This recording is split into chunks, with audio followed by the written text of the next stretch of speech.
ನಡೀರಿ ಮ್ಯಾಮ್, ಇಲ್ಲಿ ಬಿಡಿ ಮೇಡಮ್, ಇಲ್ಲ ಮ್ಯಾಮ್, ಇಲ್ಲಿ ಬರ್ಬೇಕು.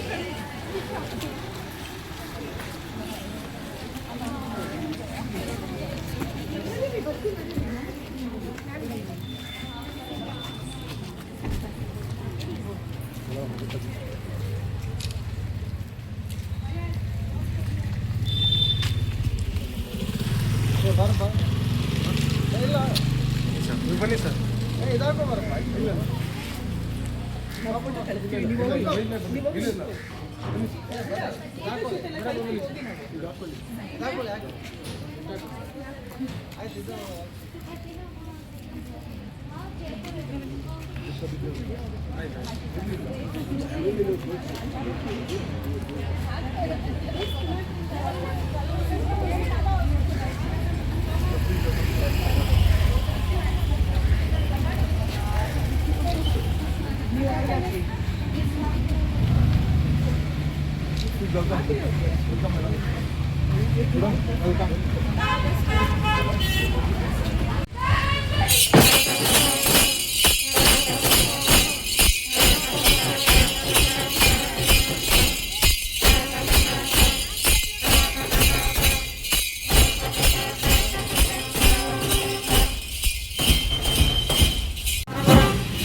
ಎಲ್ಲರಿಗೂ 70ನೇ ಕನ್ನಡ ರಾಜ್ಯೋತ್ಸವದ ಶುಭಾಶಯಗಳು. ಈ ಒಂದು ಕಾರ್ಯಕ್ರಮಕ್ಕೆ ಎಲ್ಲ ಅತಿಥಿಗಳು ಆಗಮಿಸಿದ್ದಾರೆ. ಎಲ್ಲರಿಗೂ ಸ್ವಾಗತ. ಈಗ ಅತಿಥಿಗಳಿಂದ ಧ್ವಜಾರೋಹಣ.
ಜನನಿಯ ಜೋಗುಳ ವೇಗದ ಘೋಷ ಜನನಿಗೆ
ಪ್ಲೀಸ್ ಕಮ್ ಆ ಕಡೆ ಹೋಗ್ಬಿಡಿ.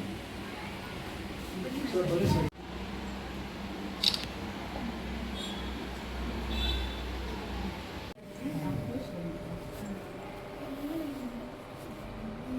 ಪ್ಲೀಸ್ ಹಂಗೆ ಸರ್.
Jai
ಈಗ ಕಾರ್ಯಕ್ರಮಕ್ಕೆ ಸ್ವಾಗತ ಕೋರಲು ಬರುತ್ತಿದ್ದಾರೆ ಅರಾಯ್ ಹಾಗೂ ಸರ್ವಿಸರ್.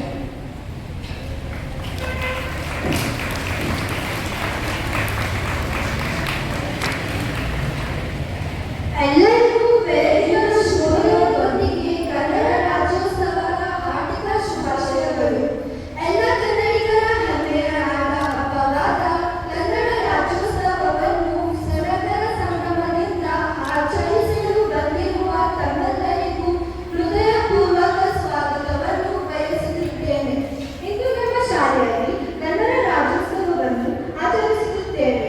ಈ ಕಾರ್ಯಕ್ರಮದಲ್ಲಿ ತಾವು ಮುಖ್ಯ ಅತಿಥಿಗಳಾಗಿ ಪಾಲ್ಗೊಳ್ಳಬೇಕು ಎಂದು ಮಾನ್ಯಲಿಂಗರಾಜು ಪಿಎಂ ಸರ್ ಅವರು, ಉಪನಿರ್ದೇಶಕರು ಗಣಿ ಮತ್ತು ಭೂವಿಜ್ಞಾನ ಇಲಾಖೆ ತುಮಕೂರು ಇವರನ್ನು ಕೇಳಿಕೊಂಡಾಗ ಸಂತೋಷದಿಂದ ಒಪ್ಪಿ ನಮ್ಮ ಕಾರ್ಯಕ್ರಮದಲ್ಲಿ ಭಾಗವಹಿಸಿದ್ದಾರೆ.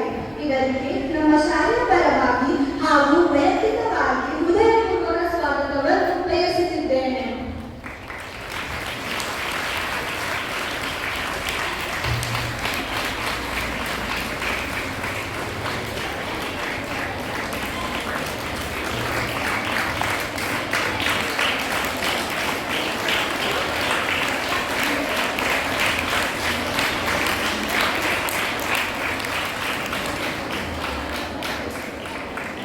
ಹಾಗೆ ತುಮಕೂರಿನ ಗಣಿ ಮತ್ತು ಭೂವಿಜ್ಞಾನ ಇಲಾಖೆಯಲ್ಲಿ ಭೂವಿಜ್ಞಾನಿಯಾಗಿ ಕಾರ್ಯನಿರ್ವಹಿಸುತ್ತಿರುವ ಶ್ರೀಮತಿ ತೇಜಸ್ವಿನಿ ಎನ್.ಸಿ. ಮೇಡಮ್ ಅವರನ್ನು ಕಾರ್ಯಕ್ರಮಕ್ಕೆ ಅತಿಥಿಗಳಾಗಿ ಆಹ್ವಾನಿಸಿದಾಗ ಇವರು ಸಂತೋಷದಿಂದ ಒಪ್ಪಿ ನಮ್ಮ ಕಾರ್ಯಕ್ರಮದಲ್ಲಿ ಭಾಗವಹಿಸಿದ್ದಾರೆ.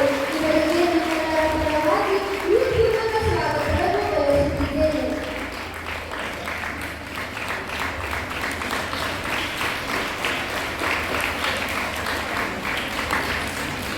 ಹಾಗೆ ಈ ಒಂದು ಕಾರ್ಯಕ್ರಮಕ್ಕೆ ಅತಿಥಿಗಳಾಗಿ ಆಗಮಿಸಬೇಕಾಗಿದ್ದ ಶ್ರೀಯುತರ ನಾರಾಯಣ ಸ್ವಾಮಿಯನ್ ಸರ್ ಅವರು ಕಾರಣಾಂತರಗಳಿಂದ ಬಂದಿರುವುದಿಲ್ಲ. ಅವರಿಗೆ ಕಾರ್ಯಕ್ರಮಕ್ಕೆ ಪರೋಕ್ಷವಾಗಿ ಸ್ವಾಗತ ಕೋರುತ್ತಿದ್ದೇನೆ. ಕಾಕಲಬೇರಿ ಸರ್ಕಾರಿ ಪ್ರೌಢಶಾಲೆಯಲ್ಲಿ ಕನ್ನಡ ಶಿಕ್ಷಕಿಯಾಗಿ ಕಾರ್ಯನಿರ್ವಹಿಸುತ್ತಿರುವ ಶ್ರೀಮತಿ ಎಚ್.ಆರ್. ನೇತ್ರಾವತಿ ಮೇಡಮ್ ಅವರನ್ನು ನಮ್ಮ ಶಾಲೆಯಲ್ಲಿ ಆಚರಿಸುತ್ತಿರುವ ಕನ್ನಡ ರಾಜ್ಯೋತ್ಸವ ಕಾರ್ಯಕ್ರಮದಲ್ಲಿ ಅತಿಥಿಯಾಗಿ ಭಾಗವಹಿಸಿ ಕಾರ್ಯಕ್ರಮವನ್ನು ಕುರಿತು ಮಕ್ಕಳಿಗೆ ನುಡಿಯನ್ನು ಹೇಳಬೇಕೆಂದು ಕೇಳಿಕೊಂಡಾಗ ಅವರು ಸಂತೋಷದಿಂದ ಒಪ್ಪಿ ನಮ್ಮೊಂದಿಗೆ ಕಾರ್ಯಕ್ರಮದಲ್ಲಿದ್ದಾರೆ. ಇವರಿಗೆ ನನ್ನ ವೈಯಕ್ತಿಕವಾಗಿ ಹಾಗೂ ಶಾಲೆಯ ಪರವಾಗಿ ಹೃದಯಪೂರ್ವಕ ಸ್ವಾಗತವನ್ನು ಬಯಸುತ್ತಿದ್ದೇನೆ.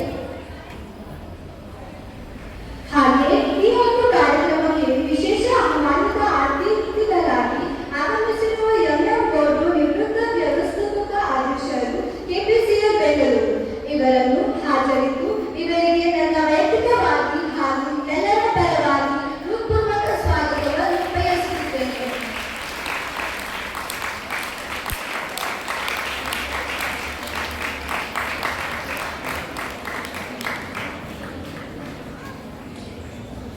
ಹಾಗೆ ಶ್ರೀಯುತ ನಂಜುಂಡರಾಜು ಅರಸರ್ ರವರು ಇವರು ಬೆಂಗಳೂರಿನ ಪಶು ವೈದ್ಯಕೀಯದಲ್ಲಿ ಕಾರ್ಯನಿರ್ವಹಿಸುತ್ತಿದ್ದು ಇಂದು ನಮ್ಮೊಂದಿಗೆ ತಮ್ಮ ಅಮೂಲ್ಯ ಸಮಯವನ್ನು ಕಳೆಯಲು ಬಂದಿರುವರು. ಇವರಿಗೆ ಎಲ್ಲರ ಪರವಾಗಿ ಹೃತ್ಪೂರ್ವಕ ಸ್ವಾಗತವನ್ನು ಬಯಸುತ್ತಿದ್ದೇನೆ.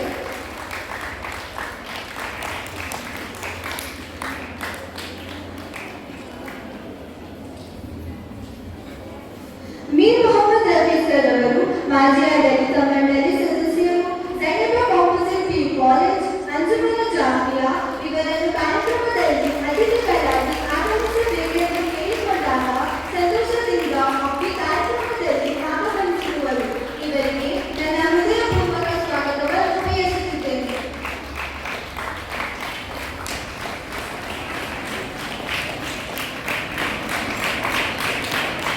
ನಮ್ಮ ಶಾಲೆಯಲ್ಲಿ ಕನ್ನಡ ರಾಜ್ಯೋತ್ಸವವನ್ನು ವಿಜೃಂಭಣೆಯಿಂದ ಆಚರಿಸಬೇಕು. ಅದಕ್ಕಾಗಿ ಏನೇನು ತಯಾರಿ ಮಾಡಿಕೊಳ್ಳುವಿರಿ ಎಂದು ಈ ಕಾರ್ಯಕ್ರಮಕ್ಕೆ ಅತಿ ಹೆಚ್ಚಿನ ಪ್ರೋತ್ಸಾಹವನ್ನು ನೀಡುತ್ತಾ ತುಮಕೂರಿನ ಕಾರ್ಯಕ್ರಮದಲ್ಲಿ ಪಾಲ್ಗೊಳ್ಳುವ ನಮ್ಮ ಶಾಲೆಯ ಕಾರ್ಯದರ್ಶಿಗಳಾದ ಶ್ರೀಯುತ ಅವರನ್ನು ನಿಮ್ಮೆಲ್ಲರ ಪರವಾಗಿ ಹಾಗೂ ನನ್ನ ವೈಯಕ್ತಿಕವಾಗಿ ಹೃತ್ಪೂರ್ವಕ ಸ್ವಾಗತವನ್ನು ಬಯಸುತ್ತಿದ್ದೇನೆ.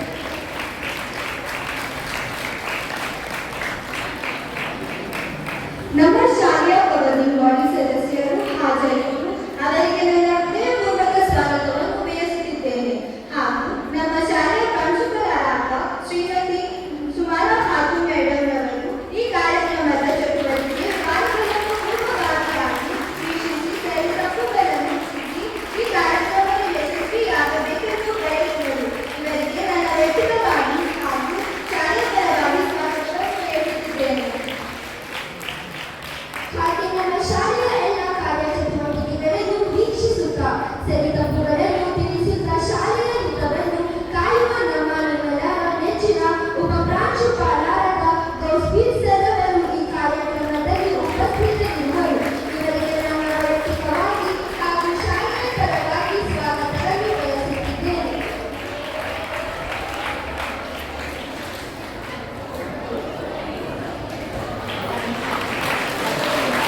ವಿವಿಧತೆಯ ಕಿರುಪರಿಚಯವನ್ನು ನೀಡಿದ ಹನೀಫ್ರವರಿಗೆ ಮುಖ್ಯವಾದರು.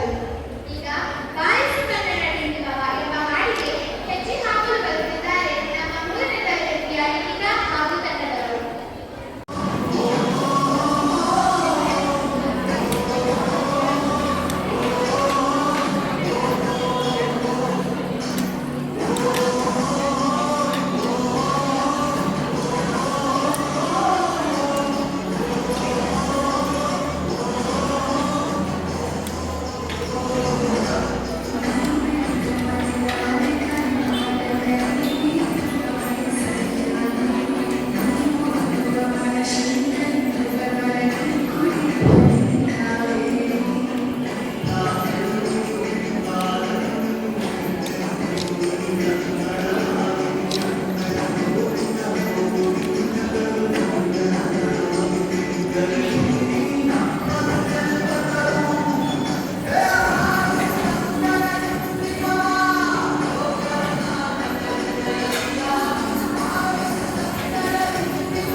ನಮ್ಮ ಕನ್ನಡ ನುಡಿಯ ಬಗ್ಗೆ ಹಾಡಿ ರೋಮಾಂಚನಗೊಳಿಸಿದ 10ನೇ ತರಗತಿ ವಿದ್ಯಾರ್ಥಿಗಳಿಗೆ ಧನ್ಯವಾದಗಳು.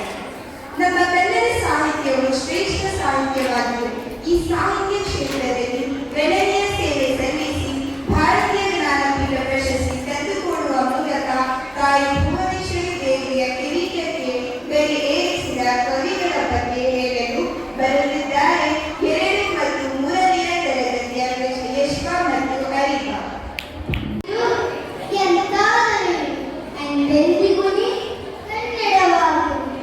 ಕನ್ನಡವೇ ಸತ್ಯ, ಕನ್ನಡವೇ ನಿತ್ಯ. ಎಲ್ಲರಿಗೂ 70ನೇ ಕನ್ನಡ ರಾಜ್ಯೋತ್ಸವದ ಹಾರ್ದಿಕ ಶುಭಾಶಯಗಳು. ಈವರೆಗೆ 8 ಕನ್ನಡ ಸಾಹಿತಿಗಳು ಜ್ಞಾನಪೀಠ ಪ್ರಶಸ್ತಿಯಿಂದ ಪುರಸ್ಕೃತಗೊಂಡು ಕನ್ನಡ ಸಾಹಿತ್ಯವನ್ನು ಶ್ರೀಮಂತಗೊಳಿಸಿದ್ದಾರೆ. ಜ್ಞಾನಪೀಠ ಪ್ರಶಸ್ತಿ ಪಡೆದ ಕನ್ನಡ ಸಾಹಿತಿಗಳಲ್ಲಿ ಮೊದಲನೆಯದಾಗಿ ರಾಷ್ಟ್ರ ಕವಿ ಕುವೆಂಪುರವರು.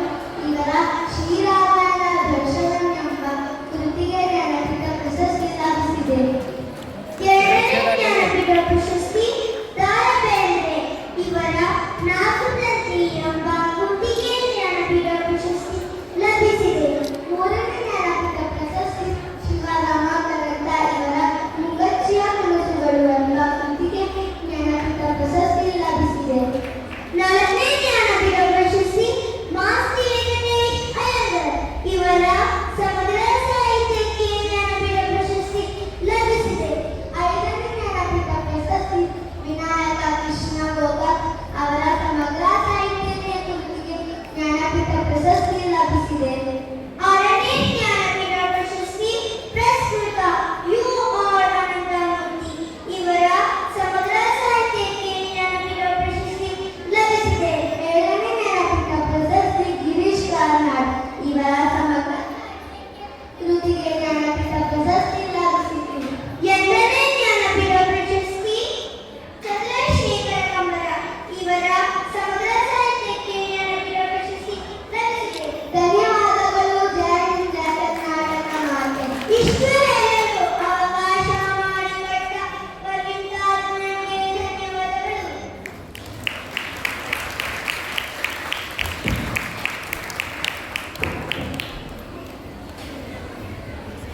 ತಮ್ಮ ಸಾಹಿತ್ಯ ಕೃಷಿಯ ಮೂಲಕ ಜ್ಞಾನಪೀಠ ಪ್ರಶಸ್ತಿ ತಂದುಕೊಂಡ ಕವಿಗಳನ್ನು ಪರಿಚಯಿಸಿದ ಅರಿಕಾ ಮತ್ತು ಯಶ್ವ ತಂಡದವರಿಗೆ ಧನ್ಯವಾದಗಳು. ಈಗ ಕಾರ್ಯಕ್ರಮಕ್ಕೆ ಅತಿಥಿಗಳಾಗಿ ಆಗಮಿಸಿರುವ ಶ್ರೀಮತಿ ನೇತ್ರಾವತಿ ನಾರಾಯಣವರು ಕಾರ್ಯಕ್ರಮವನ್ನು ಕುರಿತು 2 ಹಿತನುಡಿಗಳನ್ನು ಹೇಳಬೇಕಾಗಿ ವಿನಂತಿಸುತ್ತಿದ್ದೇವೆ. ಈ ಒಂದು ಕಾರ್ಯಕ್ರಮಕ್ಕೆ ನಮ್ಮ ಶಾಲೆಯ ಇನ್ಸ್ಪೆಕ್ಟರ್ ಸಹಾಯಕ ಮೀರ್ ಅಭಿವೃದ್ಧಿ ಸಿಂಗ್ ಸರ್ ಅವರು ಆಗಮಿಸುತ್ತಾರೆ. ಅವರಿಗೆ ಈ ಒಂದು ಕಾರ್ಯಕ್ರಮಕ್ಕೆ ಸ್ವಾಗತವನ್ನು ಕೋರುತ್ತಿದ್ದೇನೆ.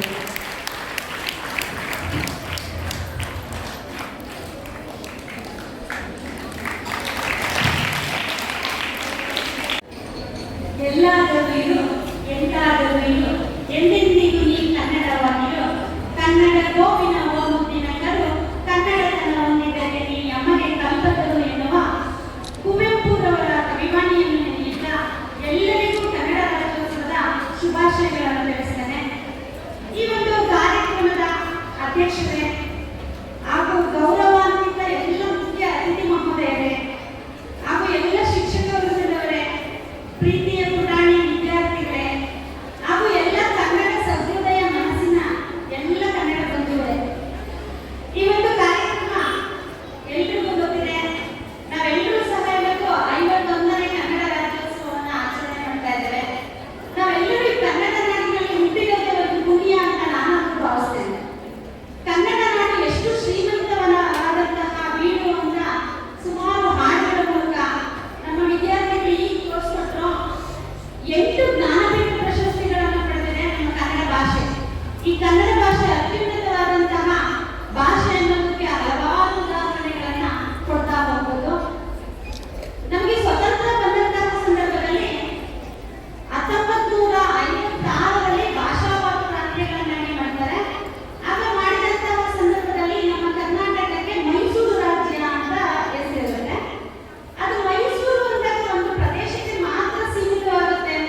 ಇನ್ನು ಒಂದು ಪ್ರಾಂತ್ಯವನ್ನ ಕರ್ನಾಟಕ ಅಂತ ಹೆಸರಿದೆ ಅಂತ ಉಲ್ಲೇಖಗಳು ಬರ್ತಾ ಹೋಗುತ್ತೆ. ಅಷ್ಟೇ ಅಲ್ಲ, ಇವನು ಹಳೆಯ ಹಲ್ಮಿಡಿ ಶಾಸನಗಳಿಂದ, ಕವಿರಾಜ ಮಾರ್ಗದಿಂದ, ಬ್ರಿಟಿಷರ ಕಾಲದಿಂದಲೂ ಸಹ ಈ ಪ್ರದೇಶವನ್ನ ಕರ್ನಾಟಿಕ್ ಅಂತ ಕರೀತಾ ಇದ್ರಿಂದ ಕರ್ನಾಟಕ ಅಂತ ಹೆಸರಾಗಬೇಕು ಅಂತ ಹೇಳ್ಬಿಟ್ಟು ಕರ್ನಾಟಕ ಅಂತ ಮಾಡ್ತಾರೆ. ಈ ಸಂದರ್ಭದಲ್ಲಿ ಬೀಳುಗೋಡ ನಾರಾಯಣರಾವ್ ಒಂದು ಬರೀತಾರೆ, ಉದಯವಾಗಲಿ ನಮ್ಮ ಚೆಲುವ ಕನ್ನಡ ನಾಡು, ಬದುಕು ಬಲು ಹಿನ್ನಡೆಯು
ಉಳಿಸೋಣ.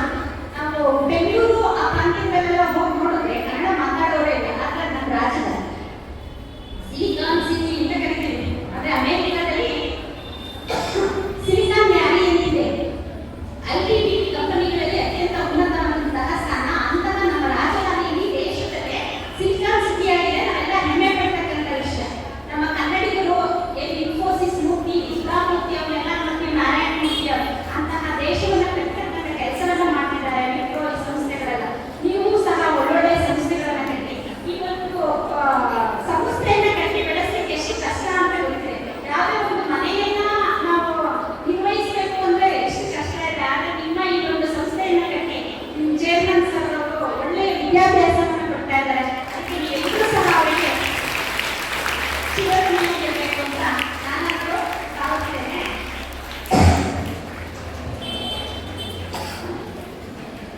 ಮತ್ತೆ ಮಕ್ಕಳೇ, ಕನ್ನಡ ಭಾಷೆ ಹೇಗಾಗ್ತಿದ್ಯಪ್ಪ ಅಂದ್ರೆ ಕುವೆಂಪು ಒಂದು ಕಡೆ ಹೇಳ್ತಾ ಹೋಗ್ತಾರೆ, ಸಾಯುವುದೇ ನಮ್ಮ ನುಡಿ ಓ ಮುತ್ತು ಕನ್ನಡದ ಕಂದರಿರ, ಸಾಯುತ್ತಿದೆ ನಮ್ಮ ನುಡಿ ಓ ಮುತ್ತು ಕಂದರಿರ, ಇನ್ನೊಂದು ಭಾಷೆ ಮೈ ಮೇಲೆ ಕೇಳಿ.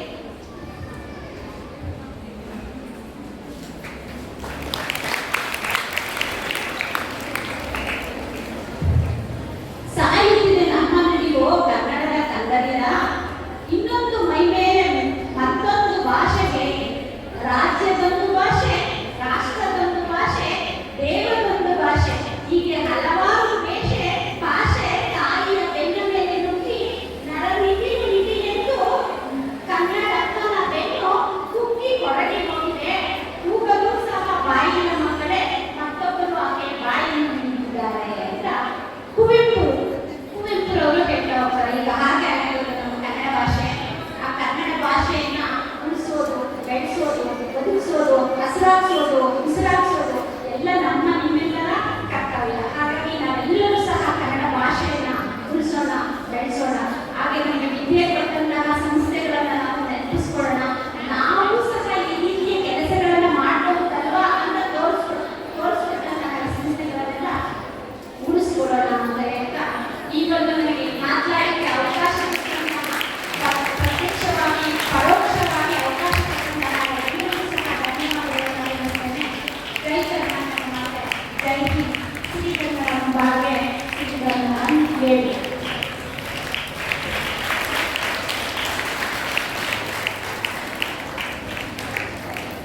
ನಮ್ಮ ಶಾಲಾ ಕಾರ್ಯಕ್ರಮವನ್ನು ಕುರಿತು ಹಿತನುಡಿಗಳನ್ನು ಹೇಳಿದ ನೇತ್ರಾವತಿ ಮೇಡಮ್ ಅವರಿಗೆ ಹೃತ್ಪೂರ್ವಕ ಧನ್ಯವಾದಗಳು.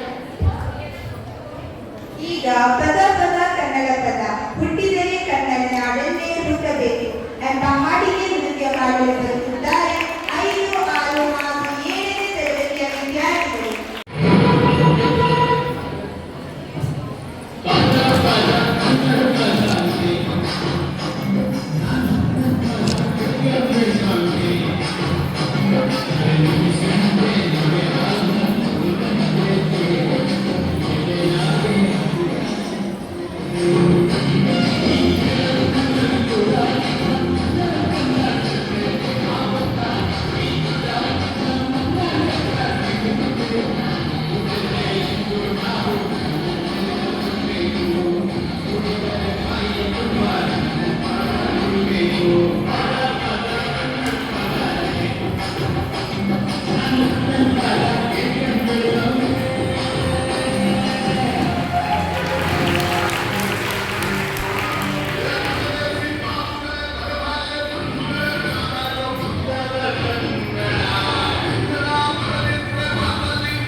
ಕನ್ನಡದ ಮಾತು ಚಂದ, ಕನ್ನಡದ ನೆಲ ಚಂದ, ಕನ್ನಡಿಗರ ಮನಸ್ಸು ಚಿನ್ನ.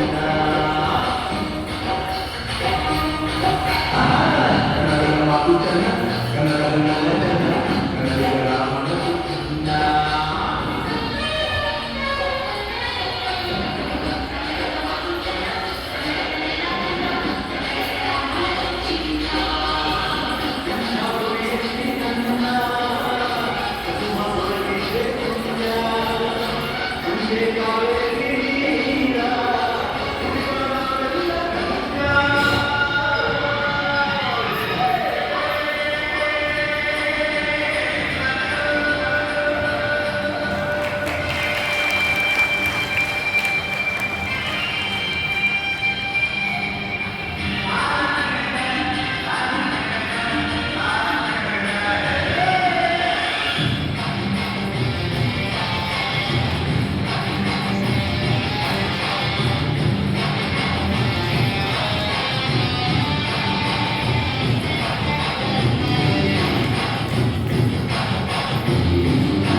ಪ್ರದರ್ಶನದ ಮೂಲಕ ನಮ್ಮನ್ನು ರಂಜಿಸಿದ ವಿದ್ಯಾರ್ಥಿಗಳ ತಂಡಕ್ಕೆ ಧನ್ಯವಾದಗಳು. ಈಗ ನಮ್ಮ ಕನ್ನಡ ನಾಡು ನುಡಿಯ ಬಗ್ಗೆ 2 ಮಾತುಗಳನ್ನು ಹೇಳಲು ಬರುತ್ತಿದ್ದಾರೆ ಇನ್ಮೇಲೆ ಜನರು.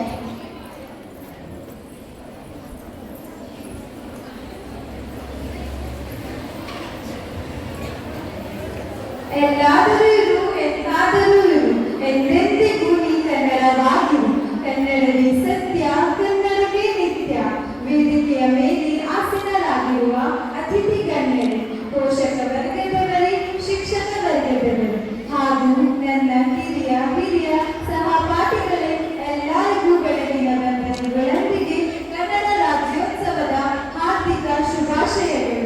ಕರ್ನಾಟಕದ ಆಡಳಿತ ಭಾಷೆಯಾಗಿ ಎಲ್ಲ ಕನ್ನಡಿಗರ ಹೃದಯದ ಭಾಷೆಯಾದ ನಮ್ಮ ಕನ್ನಡ ಭಾಷೆಗೆ ಸುಮಾರು 2000 ವರ್ಷಗಳಿಗೂ ಮಿಗಿಲಾದ ಇತಿಹಾಸವಿರುವುದು ಹೆಮ್ಮೆಯ ವಿಷಯ.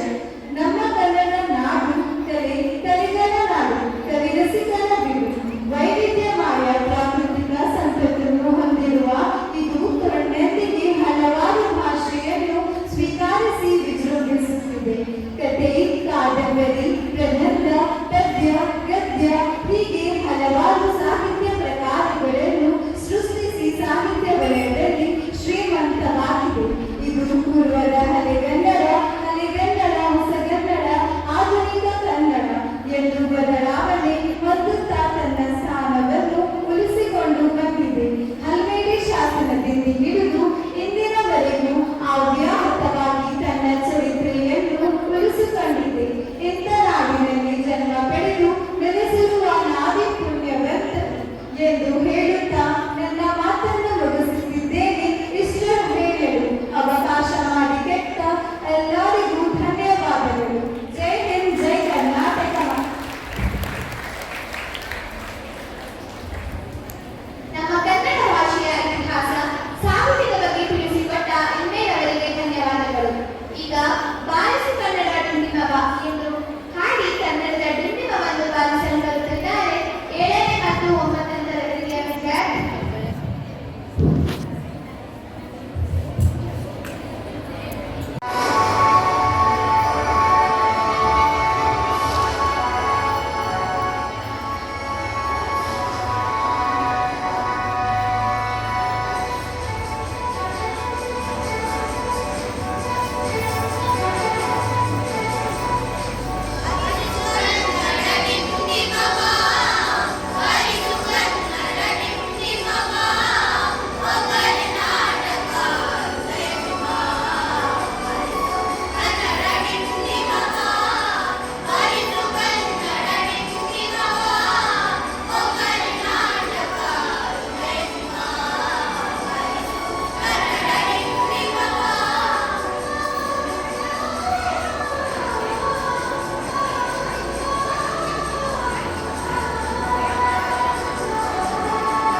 ಪರಿಚಯ ಮಾಡಿಕೊಟ್ರು. ಅವರು ನೋಡಿ ಅನ್ನಿಸ್ತು ನಾವು ಯಾಕೆ ಮಾತಾಡ್ಬೋದು ಅಂತ. ಸೊ ಮಕ್ಕಳ ನಿಮ್ಮಿಬ್ಬರಿಗೂ ಧನ್ಯವಾದಗಳು.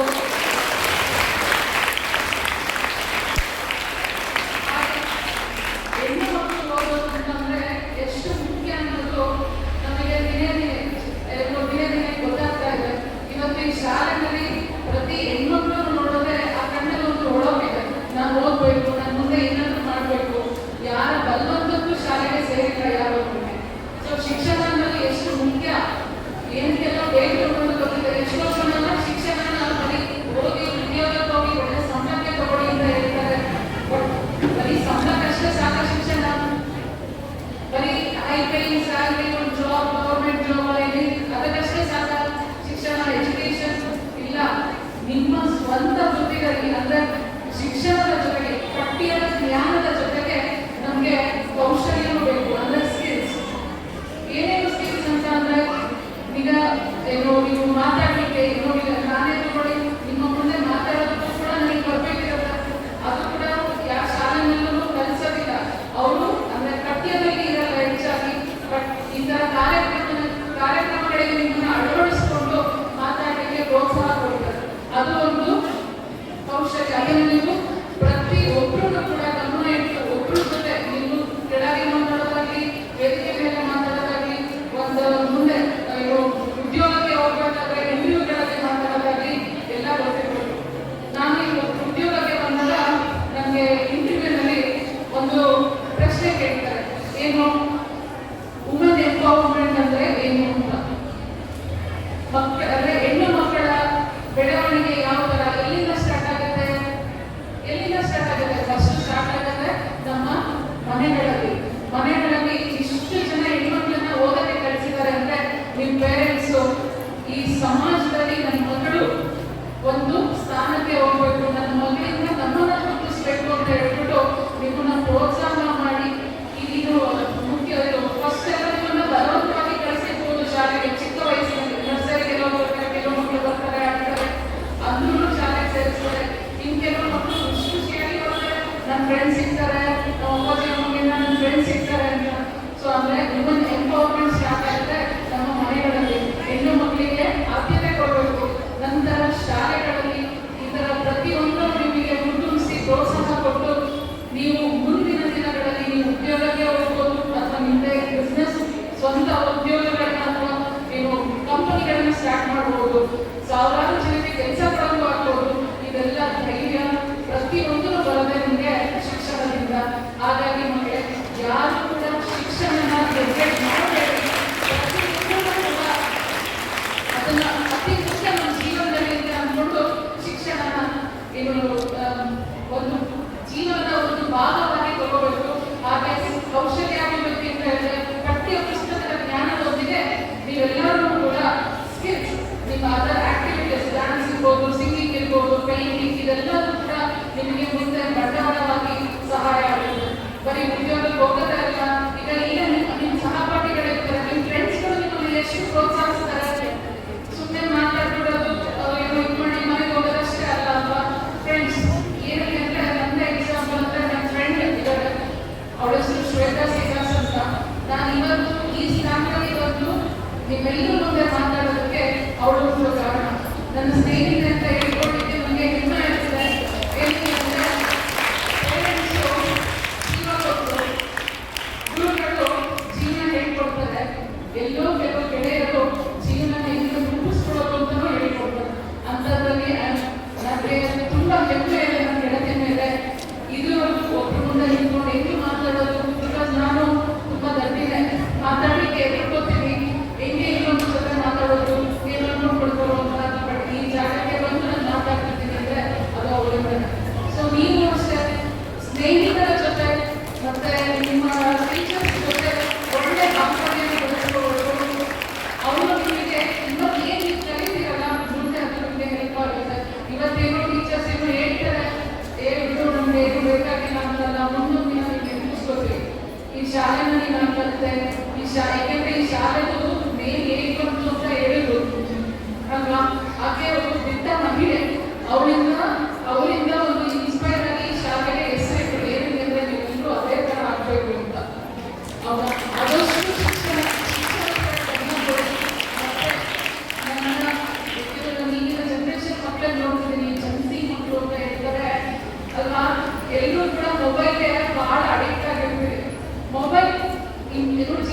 ಇಂಪಾರ್ಟೆಂಟ್. ಈಗಿನ ಜನರೇಷನ್ ಬೆಳವಣಿಗೆಗೆ ಟೆಕ್ನಾಲಜಿ ಇಂಪಾರ್ಟೆಂಟ್, ತುಂಬಾ ಇಂಪಾರ್ಟೆಂಟ್.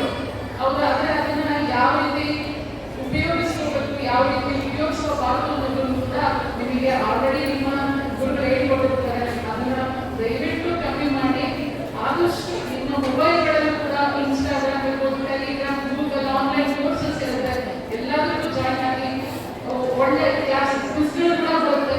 ಅದನ್ನೆಲ್ಲ ನೀವು ಮಾಡಿದ್ರೆ ನಿಮಗೆ ಮುಂದೆ ಅದು ಹೆಲ್ಪ್ ಆಗುತ್ತೆ ಕೂಡ. ನೀವೇ ನಿಮ್ಮ ಗುರುಗಳು ಹೇಳ್ಬೋದು, ನಾನು ಈ ಕ್ಲಾಸನ್ನು ಅಟೆಂಡ್ ಆಗಿದ್ದೆ, ಅವತ್ತು ನಮ್ಮೊಂದು ಆನ್ಲೈನ್ ಕೋರ್ಸ್ ಇರ್ಬೋದು, ಮತ್ತೊಂದಕ್ಕೆ ಅಟೆಂಡ್ ಆಗಿದೆ ಅಂತ ನೀವು ಹೇಳ್ತೀರಿ. ಸೊ ಆ ಥರ ನಿಮ್ಮ ಗುರುಗಳಿಂದ ಎಷ್ಟು ಸಾಧ್ಯ ಅಷ್ಟು ನೀವು ಶಿಕ್ಷಣ ಪಡ್ಕೋಬೇಕು. ಹಾಗೆ ಒಂದು ಏನಂತಾರೆ, ಒಂದು ರೆಸ್ಪಾನ್ಸಿಬಿಲಿಟಿ ಅನ್ನೋದು ಈಗಲಿಂದಲೇ ಶುರು ಆಗಬೇಕು. ರೆಸ್ಪಾನ್ಸಿಬಿಲಿಟಿ, ಜವಾಬ್ದಾರಿ ಅನ್ನೋದು ನೀವು ಯಾವ ಥರ ಒಂದು ಮನೆ ಜವಾಬ್ದಾರಿ ತಗೋತಾರೆ ಅದೆಲ್ಲ ನಾವು ಕೇಳಿದ್ದೀವಿ. ಬರೀ ಅಷ್ಟೇ ಅಲ್ಲ, ಯಾಕೆಂದರೆ ನಿಮ್ಮ ತಂದೆ ತಾಯಿ ಯಾಕರಿಂದ ನಿಮ್ಮನ್ನ ಈ ಲೆವೆಲ್ಗೆ ಕರ್ತಿರ್ತಾರೆ. ಉದಾಹರಣೆಗೆ ಡಾಕ್ಟರ್ APJ ಅಬ್ದುಲ್ ಕಲಾಂ ಅವರು ನಿಮ್ಮೆಲ್ಲರಿಗೂ ಗೊತ್ತಿದ್ದಾರೆ, ಹೌದಾ? ಅವರು ಒಂದು ಕಾಲೇಜಲ್ಲಿ ಅವರಿಗೆ ಸೀಟ್ ಸಿಗುತ್ತೆ, ಬಟ್ ಅವ್ರ ಹತ್ರ ಹಣ ಇರೋದಿಲ್ಲ. ನಿಮಗೆ ಗೊತ್ತಿದೆ, ಅವರು ತುಂಬ ಬಡವರಿರ್ತಾರೆ, ಅವ್ರ ಹತ್ರ ಹಣ ಇರೋದಿಲ್ಲ. ಆದರೆ ಅವ್ರ ಹತ್ರ ಇದ್ದಿದ್ದ ಚಿನ್ನದ ಕಡೆ ಮತ್ತು ಸರನ ಹಣ ಇಟ್ಟು ತನ್ನ ತಮ್ಮಂಗೆ ಎಜುಕೇಷನ್ಗೆ ದುಡ್ಡು ಕೊಡ್ತಾರೆ. ಆದರೆ ಅಬ್ದುಲ್ ಕಲಾಂ ಅವರು ಅದರ ಮನಸ್ಸಲ್ಲಿ ತುಂಬ ಕೂತ್ಕೊಳ್ಳುತ್ತೆ, ನನಗೋಸ್ಕರ ನನ್ನ ತ್ಯಾಗ ಮಾಡೋದು ಅಂತ ಹೇಳಿ. ಹಾಗಾಗಿ ಅವರನ್ನು ಆ ಎಜುಕೇಷನ್ ಇಂಜಿನಿಯರಿಂಗ್ನ ತುಂಬ ಶ್ರದ್ಧೆಯಿಂದ ಎಜುಕೇಷನ್ನ ಏನು ಗೌರವದಿಂದಲೇ ಸ್ವೀಕರಿಸಿ ಸಂಪೂರ್ಣಗೊಳಿಸಿ ದೇಶದ ಏನು ಒಬ್ಬ ವಿಜ್ಞಾನಿಯಾಗಿ ನಮ್ಮೆಲ್ಲರೂ ಕೂಡ ಚಿಕ್ಕ ಮಕ್ಕಳಿಂದ ಎಷ್ಟೇ ವಯಸ್ಸಾದರೂ ಕೂಡ ಡಾಕ್ಟರ್ APJ ಅಬ್ದುಲ್ ಕಲಾಂ ಅವರನ್ನ ತುಂಬ ಪ್ರೀತಿಸ್ತಾರೆ. ಪ್ರತಿ ಇಂಥ ಜಾತಿಯಿಂದ ಇದೊಂದಿಲ್ಲ, ಪ್ರತಿಯೊಬ್ಬರು ಕೂಡ ಅಬ್ದುಲ್ ಕಲಾಂ ಅವ್ರನ್ನ ಇಷ್ಟಪಡ್ತಾರೆ. ಇವತ್ತು ನೆನಪಿಸ್ಕೊಂಡಾಗ ಕಲಾಂ ಅವರು ಆ ಮುಂದಿನ ನೀವು ಕೂಡ ಅಬ್ದುಲ್ ಕಲಾಂ ಅವರಂದ್ರೆ ಹಾಗೆ ನಾವು ಅವ್ರನ್ನ ಇನ್ಸ್ಪೈರ್ ಆಗಿಟ್ಕೊಳ್ಳಿ. ಅಟ್ಲೀಸ್ಟ್ ದೇಶಕ್ಕೆ ಏನಾದರೂ ಕೊಡುಗೆ ಕೊಡ್ಬೋದು. ಸೊ ಕೊಡುಗೆ ಅಂದರೆ ಎಲ್ಲ ಮುಂದೆ ಇಟ್ಟಿರ್ತಾರೆ, ಗುಡ್ಡಾಗಲು ಅಂತ ಅಲ್ಲ. ನಿಮ್ಮ ಜ್ಞಾನದಿಂದ ನೀವು ಏನಾದರೂ ಬೆಳವಣಿಗೆ, ಇನ್ಫೋಸಿಸ್ ನಾರಾಯಣ ಮೂರ್ತಿಗಳವರು ಎಷ್ಟೋ ಸಾವಿರ ಜನಕ್ಕೆ ಕೆಲಸ ಕೊಟ್ಟರು ಅಂತ ಎಷ್ಟೋ ಕಂಪನಿಗಳಿದೆ. ಅದೇ ಥರ ನೀವು ಕೂಡ ಕಂಪನಿಗಳನ್ನ ಸ್ಟಾರ್ಟ್ ಮಾಡಿ ಅವರಿಗೆ ನೀವು ಬೇರೆಯವರಿಗೆ ಅಥವಾ ಅವಶ್ಯಕತೆ ಇರೋರಿಗೆ ಕೆಲಸ ಕೊಟ್ಟು ದೇಶಕ್ಕೂ ಕೊಡುಗೆ ಕೊಡ್ಬೋದು. ಈ ಅವಕಾಶ ಕಲ್ಪಿಸಿಕೊಟ್ಟಂತ ಪ್ರತಿಯೊಬ್ಬರಿಗೂ ಕೂಡ ನಾನು ಧನ್ಯವಾದ ಅರ್ಪಿಸ್ತಾ ಕುರಿತು ಇತರರಿಗಳನ್ನು ಸೇರಿದ ತೇಜಸ್ವಿ ಮಾದರಿಯವರಿಗೆ ಹೃದಯಪೂರ್ವಕ ಧನ್ಯವಾದಗಳು. छोड़ो जंदे नहीं जंदे निकल जाएंगे.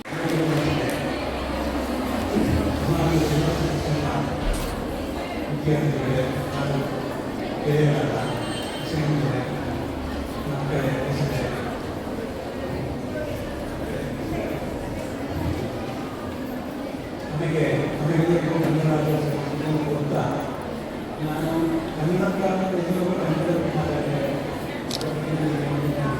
ಈ ದಿನ ನೀವು ಇಲ್ಲಿ ಕೂತ್ಕೊಂಡು ಇಷ್ಟು ಜನ ಮಕ್ಕಳು ಸೇರಿ ಡಿಸ್ಕಷನ್ ಬಹಳ ಸಂತೋಷ.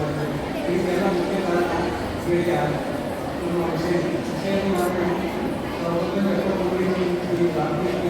ಬಹಳ ಚೆನ್ನಾಗಿಲ್ಲ ಬೆಳೆದು ಈ ದಿನ ಹತ್ತು ನಿಮಗೆಲ್ಲ ಮುಖ್ಯ ಸಿಗಬೇಕು ಅನ್ನೋ ಸ್ಥಾಪನೆ ಮಾಡಿದ್ದಾರೆ. ಅದರಲ್ಲೂ ಮಕ್ಕಳಲ್ಲೂ ಕೂಡ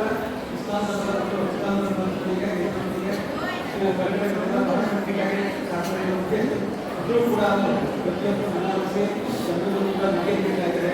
ಇದೆಲ್ಲರೂ ಕೂಡ ರೀತಿಯಿಂದ ಇಲ್ಲಿ ಯಾವ ಧರ್ಮವೂ ಇಲ್ಲ, ಯಾವ ಧರ್ಮವೂ ಇಲ್ಲ, ಯಾವ ಧರ್ಮ ಆಗಿರ್ಬೋದು, ಜಾತಿ ಆಗಿ ಯಾವುದೂ ಇಲ್ಲ. ಮಾನವೀಯ ಧರ್ಮ ಮಾಡಬೇಕು, ಪ್ರತಿಯೊಂದು ಮಾನವೀಯತೆ ಬರ್ಕೋಣ. ಮತ್ತು ಮುಸ್ಲಿಮರು ಇಲ್ಲಿ ದೈಹಿಕ ಕಲಾ ಆಗಿರ್ಬೋದು, ಈ ಗುರುಗಳಿಗೂ ಕೂಡ ಸೈನ್ಸ್ ಅಂದರೆ ವಿಜ್ಞಾನ ವ್ಯವಸ್ಥೆ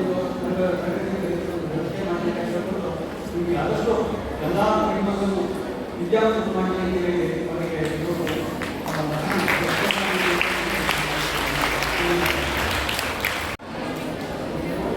ಶಾಲಾ ಕಾರ್ಯಕ್ರಮವನ್ನು ಕುರಿತು ಇತರರಿಗಳನ್ನು ಸೇರಿದ ಅತಿಥಿಗಳಿಗೆ ಧನ್ಯವಾದಗಳು.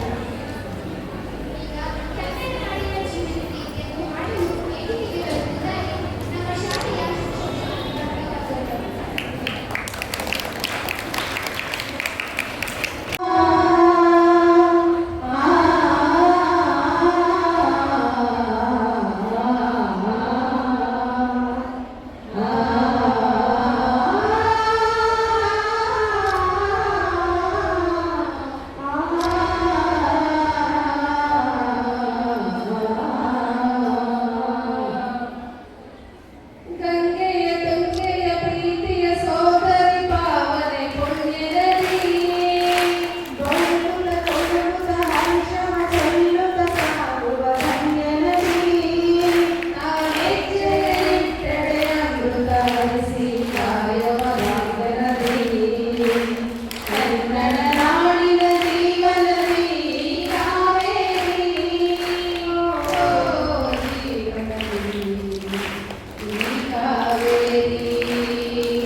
ಕಲೆಯ ದೀಪವೋ ಬಾಳ ಸಂಗೀತವೋ ಮನಮೆಚ್ಚಿದ ಮಡದಿಯು ಸಿಕ್ಕದ ಮೇಲೆ ಸ್ವರ್ಗ ಸಂಸಾರವೋ ಕನ್ನಡ ನಾಡಿನ ಜೀವನದಿ ಕಾವೇರಿ ಓ ಜೀವನದಿ ಕಾವೇರಿ ಅನನವ ನೀಡುವ ದೇವನದಿ ವೈಯಾರಿ ಓ ದೇವನದಿ ವೈಯಾರಿ ಈ ತಾಯಿಯೋ ನಕ್ಕರೆ ಸಂತೋಷದ ಸಕ್ಕರೆ ಮಾತೆಯ ಮಾತಿಗೆ ಭಾಗ್ಯದ ನಾಲಿಗೆ ಮಾಡುವೆ ಭಕ್ತಿಯ ವಂದನೆ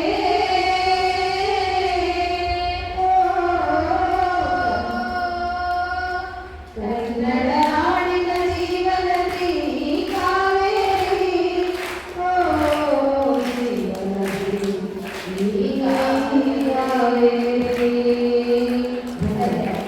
ನದಿಯಾದ ಕಾವೇರಿಯನ್ನು ಕುರಿತು ಮಧುರವಾಗಿ ಹಾಡಿದ ಶಿಕ್ಷಕಿಯರ ತಂಡದವರಿಗೆ ಧನ್ಯವಾದಗಳು. ಈ ಕಾರ್ಯಕ್ರಮದ ಮುಖ್ಯ ಅತಿಥಿಗಳಾದ ಶ್ರೀಯುತ ಬಿ.ಎಂ. ಲಿಂಗರಾಜು ಸರ್ ಅವರು ಕಾರ್ಯಕ್ರಮವನ್ನು ಕುರಿತು ಮುಖ್ಯ ನುಡಿಗಳನ್ನು ಹೇಳಬೇಕಾಗಿ ವಿನಂತಿಸಿಕೊಳ್ಳುತ್ತೇನೆ.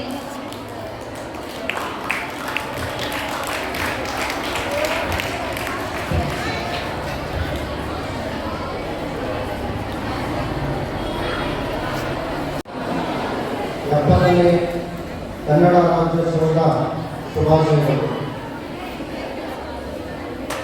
ಈ ದಿನದ ಕಾರ್ಯಕ್ರಮದಲ್ಲಿ ಈ ಸಂಸ್ಥೆಯ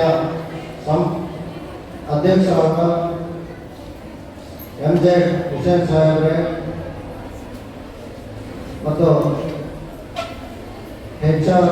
ನೇತ್ರಾವತಿ ಮೇಡಮ್ರವರೇ, ಎಂ.ಎಂ. ಗೌಡ ಸಾಹೇಬ್ರೆ, ನಂಜುಂಡರಾಜ ಅರಸ್ ಸಾಹೇಬರೇ ಮತ್ತು ನನ್ನ ಸಹೋದ್ಯೋಗಿ ತೇಜಸ್ವಿನಿಯವರೇ ಹಾಗೂ ಈ ಸಂಸ್ಥೆಯ ಎಲ್ಲ ಗುರುಗಳವರೇ ಹಾಗೂ ಈ ಶಾಲೆಯ ಮಕ್ಕಳು ಇವರೆಲ್ಲರಿಗೂ ನಾವು ಈ ದಿನ ಕನ್ನಡ ರಾಜ್ಯೋತ್ಸವವನ್ನು ಆಚರಣೆ ಮಾಡ್ತಾ ಇದ್ದೀವಿ.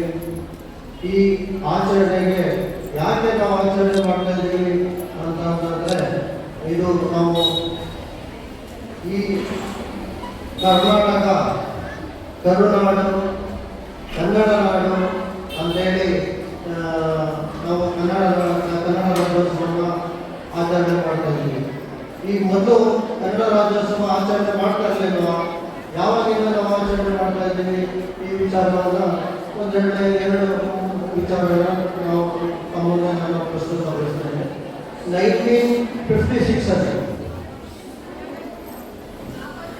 ನಮ್ಮಲ್ಲಿ ಕನ್ನಡ ಏನು ಕನ್ನಡ ಭಾಷೆಯನ್ನು ಮಾತನಾಡುವ ಪ್ರದೇಶಗಳನ್ನು ಒಟ್ಟುಗೂಡಿಸಿ ಒಂದು ರಾಜ್ಯವಾಯಿತು. ಆ ರಾಜ್ಯಕ್ಕೆ ಅಂದಿನ ಹೆಸರು ಮೈಸೂರು ರಾಜ್ಯ. ಮೈಸೂರು ರಾಜ್ಯ ಉದಯ ಆಗಿದ್ದು ಮೊದಲು ಏನು ನಮಗೆ ಸ್ವತಂತ್ರ ಬಂದಿದ್ದು 1947ರಲ್ಲಿ. ಅದಕ್ಕೂ ಮೊದಲೇ ನಾವು ಬ್ರಿಟಿಷರ ದಾಸ್ಯದಲ್ಲಿದ್ವಿ. ಸರಿಸುಮಾರು 425 ವರ್ಷಗಳ ಹಿಂದೆ ಈ ಭಾರತಕ್ಕೆ ಬ್ರಿಟಿಷ್ ಈಸ್ಟ್ ಇಂಡಿಯಾ ಕಂಪನಿ ಈ ದೇಶದಲ್ಲಿ ಸ್ಥಾಪನೆ ಆಗುತ್ತೆ. ಈ ಈಸ್ಟ್ ಇಂಡಿಯಾ ಕಂಪನಿ ಅವರು ಈ ದೇಶವನ್ನು ಈ ದೇಶಕ್ಕೆ ಅವರು ಬಂದಿದ್ದು ಮಾರಾಟ ಮಾಡಿ ಅವರಲ್ಲಿ ಉತ್ಪಾದನೆ ಇರ್ತಕ್ಕಂಥ ವಸ್ತುಗಳನ್ನು ನಮ್ಮ ದೇಶದಲ್ಲಿ ಮಾರಾಟ ಮಾಡೋದು, ಮತ್ತು ನಮ್ಮ ದೇಶದಲ್ಲಿರ್ತಕ್ಕಂಥ ಸಾಂಬಾರು ಪದಾರ್ಥಗಳು ಮತ್ತು ಏನು ವಜ್ರ ವೈಢೂರ್ಯ ಇದನ್ನೆಲ್ಲ ಕೊಂಡುಕೊಳ್ಳೋದಕ್ಕೆ ಪ್ರಾರಂಭ ಆಗುತ್ತೆ. ಮೊದಲನೇದಾಗಿ ಅವರು ಇಲ್ಲಿ ಮಾರಾಟ ಉದ್ದೇಶಕ್ಕೆ ಬರ್ತಾರೆ. ತದನಂತರ ಸರಿಸುಮಾರು 300 ವರ್ಷಗಳ ನಮ್ಮ ದೇಶವನ್ನು ಆಳ್ವಿಕೆ ಮಾಡ್ತಾರೆ. 12ನೇ ಶತಮಾನದಿಂದ ಹಿಡಿದು ನಮಗೆ 1947 300 ವರ್ಷಗಳ ಆಳ್ವಿಕೆ ಮಾಡ್ತಾರೆ. ಕೊನೆಗೆ ನಮ್ಮ ಸ್ವತಂತ್ರ ಸ್ವತಂತ್ರ ಚಳವಳಿ ಆಗ್ತದೆ. ಗಾಂಧೀಜಿಯವರ ನೇತೃತ್ವದಲ್ಲಿ ಹಾಗೂ ಏನು ನಮ್ಮ ಸ್ವತಂತ್ರ ಬೇಕು ಅಂತೇಳಿ ಗಾಂಧೀಜಿಯವರ ಮುಖಂಡತ್ವದಲ್ಲಿ ಹಲವಾರು ಜನರಿಂದ ನಮಗೆ ಸ್ವತಂತ್ರ ಲಭಿಸಿದೆ. ಸ್ವತಂತ್ರ ಲಭಿಸಿದ ಮೇಲೆ ಅವಾಗ ನಾವು ಎಲ್ಲರೂ ನಾವು ಸ್ವಂತ ಆಳ್ವಿಕೆ ಮಾಡಬೇಕಾಗ್ತದೆ. ಆವಾಗ ನಮ್ಮ ದೇಶಕ್ಕೆ ನಮ್ಮದು ಭಾರತದ ಸಂವಿಧಾನ, ಅದೇ ರೀತಿ ನಾವೆಲ್ಲ ಆಚರಣೆಗಳು ಎಲ್ಲ ಪ್ರಾರಂಭ ಆಗುತ್ತೆ. ನಾವು ಸ್ವತಂತ್ರ ಆದ್ವಿ. 1956 ಮೈಸೂರು ರಾಜ್ಯ ಉದಯ ಆಯಿತು. ಮೈಸೂರು ರಾಜ್ಯ ಮೊದಲು ಬೇರೆ ಬೇರೆ ಆಗಿತ್ತು. ಏನಂದರೆ ಯಾವ ರೀತಿ ಅಂದರೆ ಈಗ ಮೈಸೂರು ಸಂಸ್ಥಾನ ಮೂಲ ಮೈಸೂರು ಈಗ ನಾವು ಕೂಡ ಈಗ ಏನು ಗೌರಿಬಿದೂರು ಮತ್ತು ಹರಿಹರ ಇದ್ವಿ, ಇದು ಮೈಸೂರು ಸಂಸ್ಥಾನ. ಇದಕ್ಕೆ ಮೈಸೂರು ರಾಜ್ಯ ಅಂತಿದ್ದು. ಮೈಸೂರು ರಾಜ್ಯದಲ್ಲಿ ಒಳಗೊಂಡಿದ್ದು ಬಾಂಬೆ, ಮುಂಬೈ, ಕರ್ನಾಟಕ ಕೂಡ ನಮ್ಮ ರಾಜ್ಯಕ್ಕೆ ಒಳಗೊಂಡಿತ್ತು. ಮತ್ತೆ ಹೈದರಾಬಾದ್, ಕರ್ನಾಟಕ ಕೂಡ ನಮ್ಮ ರಾಜ್ಯಕ್ಕೆ ಒಳಗೊಂಡಿತ್ತು. ಹೈದರಾಬಾದ್ ಕರ್ನಾಟಕ ಅಂದರೆ ಯಾವುದು? ಬಳ್ಳಾರಿ, ಗುಲ್ಬರ್ಗ, ಬೀದರ್, ಇದೆಲ್ಲ ಕೂಡ ಹೈದರಾಬಾದ್ ಕರ್ನಾಟಕ ಆಗಿತ್ತು. ಮುಂಬೈ ಕರ್ನಾಟಕ ಅಂದರೆ ಬೆಳಗಾವಿ, ಹುಬ್ಬಳ್ಳಿ, ಧಾರವಾಡ, ಅದೆಲ್ಲ ಕೂಡ ಮುಂಬೈ ಕರ್ನಾಟಕ ಇದೆ. ಇದೆಲ್ಲ ಒಗ್ಗೂಡಿಸಿ ನಮ್ಮದು 1956 ಭಾರತ ಕನ್ನಡ ಮಾತನಾಡುವ ಭಾಷೆಯನ್ನು ಆಧರಿಸಿ ನಮ್ಮದು ಕರ್ನಾಟಕ ಉದಯವಾಯಿತು 1956. ಮತ್ತು ಇಲ್ಲಿ ಯಾಕೆ ಇದು ಮೈಸೂರು ರಾಜ್ಯ ಸರಿ ಅಂತಲೇ ಇರಬೇಕು, ನಾವೆಲ್ಲ ಕನ್ನಡಿಗರು ಕನ್ನಡ ನಾಡು ಆಗಬೇಕು ಅಂತೇಳಿ ಎಲ್ಲ ಒಗ್ಗೂಡಿಸಿ ಮತ್ತು 1973 ಕರ್ನಾಟಕ ರಾಜ್ಯ ಅಂತೇಳಿ ಹೆಸರಾಯಿತು. ಈಗ ಮೇಡಮ್ ಕೂಡ ಅದೇ ವಿಚಾರನ ಪ್ರಸ್ತಾಪ ಮಾಡಿದ್ರು. ನಾನು ಏನು ಹೇಳಕೊಂಡಿದ್ದೇನೆ ಅದ್ರ ಹಿನ್ನೆಲೆ ನಾವು ಗೋಸ್ಕರ ನೋಡಬಹುದು. ಕನ್ನಡ ನಾಡು ಬಹಳ ವಿಶಾಲ ಕರ್ನಾಟಕ ಆಯಿತು. ಯಾವಾಗ 1956 ನಂತರ ಇದು ಮೈಸೂರು ರಾಜ್ಯ ವಿಶಾಲ ಮೈಸೂರು ಆಯಿತು. 1973 ನಂತರ ನಮ್ಮದು ವಿಶಾಲ ಕರ್ನಾಟಕ ಆಯಿತು. ನಮ್ಮ ಕರ್ನಾಟಕ ಬಹಳ ಸಂಪತ್ಭರಿತವಾದ ರಾಜ್ಯ. ನಮ್ಮಲ್ಲಿ ಭಾರತನೇ ಒಂದು ಪ್ರಪಂಚ, ಕರ್ನಾಟಕದವರಲ್ಲೂ ಒಂದು ಜಗತ್ತು. ನಮ್ಮಲ್ಲಿ ಈಗ ಎಲ್ಲ ಹಾಡಿನಲ್ಲಿ ಪ್ರಸ್ತುತಪಡಿಸಿದಾಗೆ ನಮ್ಮಲ್ಲಿ ಅರಣ್ಯ ಪ್ರದೇಶಗಳಿದೆ, ಕರಾವಳಿ ಪ್ರದೇಶಗಳಿದೆ, ಮೈದಾನ ಪ್ರದೇಶಗಳಿದೆ, ಮಲೆನಾಡು ಇದೆ, ಎಲ್ಲವೂ ಒಳಗೊಂಡಿದೆ. ವಿದ್ಯಾರ್ಥಿ ಜೀವನದಲ್ಲಿ ಸಾಮಾನ್ಯ ಪ್ರವಾಸ ಕೈಗೊಂಡಾಗ ಎಲ್ಲ ಸಂದರ್ಭಗಳಲ್ಲಿ ನೋಡಲಿಕ್ಕೆ ಅವಕಾಶ ಸಿಗುತ್ತೆ. ಮತ್ತೆ ನಾವು ಈ ದಿನ ಈ ಸಂಸ್ಥೆಯಲ್ಲಿ ನಾವು ಬಂದಾಗ ಮೊದಲನೇ ಫಸ್ಟ್ ಇದ್ದಿದ್ದು ನನಗೆ ರವಿ ಸಾಹೇಬರು ಸರ್ ನೀವು ಬರಬೇಕು, ನಮ್ಮ ಸಂಸ್ಥೆ ಒಂದ್ಸರಿ ವಿಸಿಟ್ ಮಾಡಬೇಕು ಅಂತ ಅವರು ನಾವು ಭೇಟಿಯಾದಾಗ ಹೇಳಿದರು. ಆಯ್ತು ಸರ್, ನನಗೂ ಶಿಕ್ಷಣ ಸಂಸ್ಥೆನ ವಿಸಿಟ್ ಮಾಡೋದಕ್ಕೆ ಅವಕಾಶ ಸಿಕ್ಕಿದಾಗ ನಾವು ಬರ್ತೀನಿ ಸರ್ ಅಂತ ಹೇಳಿದೆ. ಈಗ ಈ ಸಂದರ್ಭದಲ್ಲಿ ಇಲ್ಲ ಸರ್ ನೀವು ಬರ್ಬೇಕು ನೀವು ಕನ್ನಡ ರಾಜ್ಯೋತ್ಸವಕ್ಕೆ ಅಂತ ಹೇಳಿದರು. ಆಯಿತು ಬರ್ತೀನಿ. ನಾವು ಕೂಡ ಇದು ನಮ್ಮದು ಸರ್ಕಾರದ ಆಚರಣೆ ಮತ್ತು ಈ ಶಿಕ್ಷಣ ಸಂಸ್ಥೆಯಲ್ಲಿ ಈ ಆಚರಣೆಯಲ್ಲಿ ನಾನು ಭಾಗವಹಿಸೋದಕ್ಕೆ ನನಗೂ ತುಂಬ ಇಷ್ಟ ಆಯಿತು. ಇಲ್ಲಿ ಬಂದು ನೋಡಿದ್ಮೇಲೆ ಇಲ್ಲಿ ನನಗೆ ಬಂದ ತಕ್ಷಣ ಶಾಲೆ ಕೊಠಡಿಗಳನ್ನು ನಮ್ಮ ಗುರುವರನ್ನ ತೋರಿಸಿದ್ರು. ತುಂಬ ಖುಷಿ ಆಯಿತು. ಏನು ನರ್ಸರಿ ಕೊಠಡಿ ನೋಡಿದಾಗ ಅಲ್ಲಿ ಕನ್ನಡದಲ್ಲಿ ನಾನು ಅಬ್ಸರ್ವ್ ಮಾಡಿದ್ರೆ ಶಾಲೆಯ ಆಡಳಿತವನ್ನ ಎಷ್ಟು ಚೆನ್ನಾಗಿ ಅಚ್ಚುಕಟ್ಟಾಗಿ ಏನು ಮಕ್ಕಳಿಗೆ ಹೇಗೆ ಬೇಕು ಅದನ್ನು ಎಲ್ಲನೂ ಒದಗಿಸ್ಕೊಂಡಿದ್ದಾರೆ. ಅಲ್ಲಿ ಮೊಸ್ಕಿಟೋ ನೆಟ್ ಹಾಕಿದ್ದಾರೆ. ನನಗೆ ಭಾಳ ಖುಷಿ ಆಯಿತು. ಯಾಕೆಂದರೆ ನಮ್ಮ ಮನೆಯಲ್ಲೂ ಕೂಡ ನಾವು ಮೊಸ್ಕಿಟೋ ನೆಟ್ ಹಾಕಲಿಕ್ಕೆ ಕಷ್ಟ ಆಗ್ತದೆ. ಅಂದರೆ ಮಕ್ಕಳಿಗೆ ಸೊಳ್ಳೆ ಹೆಚ್ಚಬಾರ್ದು, ಅದರಿಂದ ಒಂದು ಏನೋ ಸೈತ ನೆಗಡಿ ಜ್ವರ ಬರಬಾರ್ದು, ಇಷ್ಟು ಎಚ್ಚರಿಕೆ ಮಾಡಿದ್ದಾರಲ್ಲ. ಈ ವಿಧ ಶಾಲೆಗಳಿಗೆ ಮಕ್ಕಳನ್ನ ಸೇರಿಸೋದು ಪೋಷಕರು ಕೂಡ ಒಂದು ಪುಣ್ಯ. ಈ ಶಾಲೆ